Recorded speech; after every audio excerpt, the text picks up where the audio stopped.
Hi, my name is Kyle Karches. I am a general internist, teaching physician, and ethicist at St. Louis University, and together we can help medicine thrive. My goal in this video is to talk about how to incorporate Catholic Christian spirituality into the practice of medicine, even how to make practicing medicine itself a kind of spiritual practice.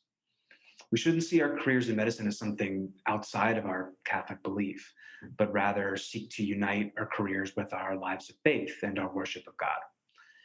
In this video, I'll talk about how I see my vocation as a physician fitting into my life as a Catholic Christian and the spiritual practices that help me integrate these aspects of my life. I'd say that my Catholic faith has influenced the major decisions I've made in my own career. Like many in medicine, I went to medical school intending to help people, but I think this vocation has special resonance for Christians, as Jesus himself was a healer as well.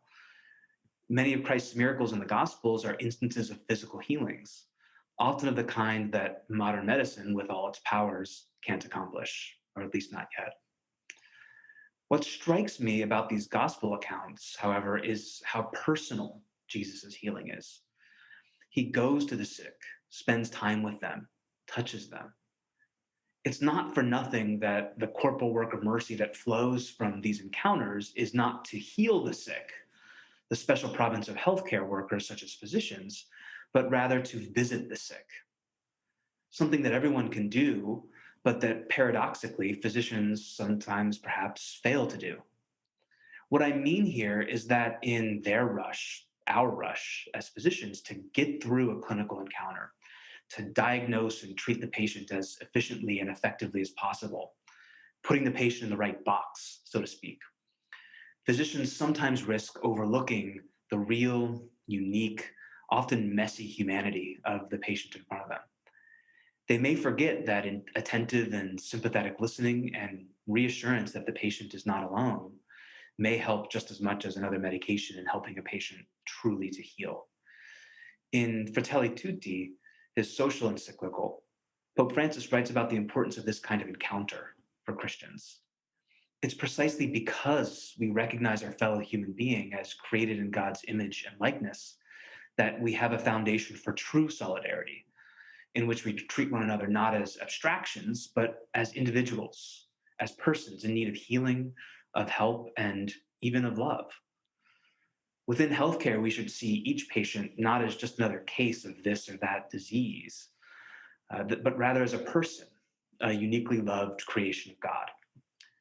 Pope Francis writes that in offering service to others, Christians, quote, set aside their own wishes and desires before the concrete face of those who are most vulnerable.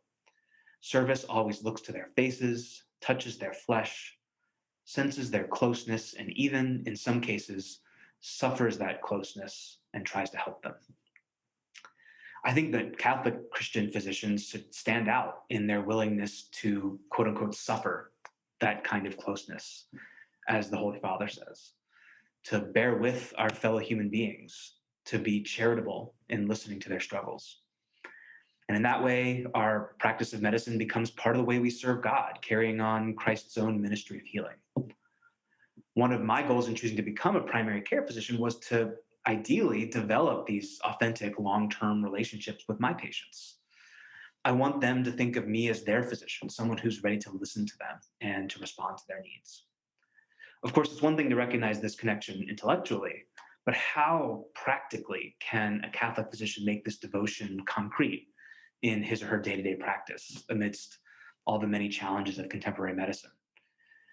Well, here I have to admit that I'm no expert and not always successful. I recognize that I'm often guilty of the kind of forgetting that I mentioned before, of overlooking God's image and likeness in my patients. I can say that for me, the daily prayers of the church, morning, evening, and night prayer, also called Lauds, Vespers, and Compline, have been immensely helpful. I find the practice beneficial because it brackets my day in prayer. It helps me turn to God in gratitude and openness in the morning before my clinic starts, before I see patients, and then again to turn to Him in the evening in a reflective and hopeful spirit. I also find the repetitive nature of it beneficial. As I recite the Psalms over and over again, and also Mary's great Magnificat prayer that's an integral part of evening prayer. These words sediment themselves into my body and soul as a kind of spiritual training. They help form the way I see the world, to help me see how the Almighty has done great things and has lifted up the lowly, as Mary says. And I try to bring that emphasis on repetition, on ritual, into my clinical practice. As I see each patient in the clinic or in the hospital, I try to take a second just before knocking on the door and going into the patient's room to close my eyes and ask God to help me remember that this person I'm about to see is created in his image and likeness and uniquely loved by God. It's a small thing, and as I said, I fail to live up to this aspiration um, all the time. But I think that by opening up to God's presence in this small way over and over again throughout the day, as we see patient after patient, we can maybe start to see patients in the way God sees them, in a way that can't help but impact the way we practice medicine.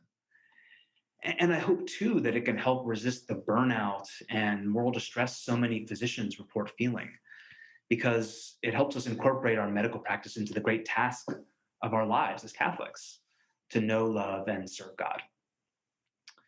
I hope this video has been helpful and that you Catholic students and physicians can also find ways to integrate your vocation in healthcare with your lives of faith. Thank you for watching. Please be sure to like, subscribe, and comment with any questions you have.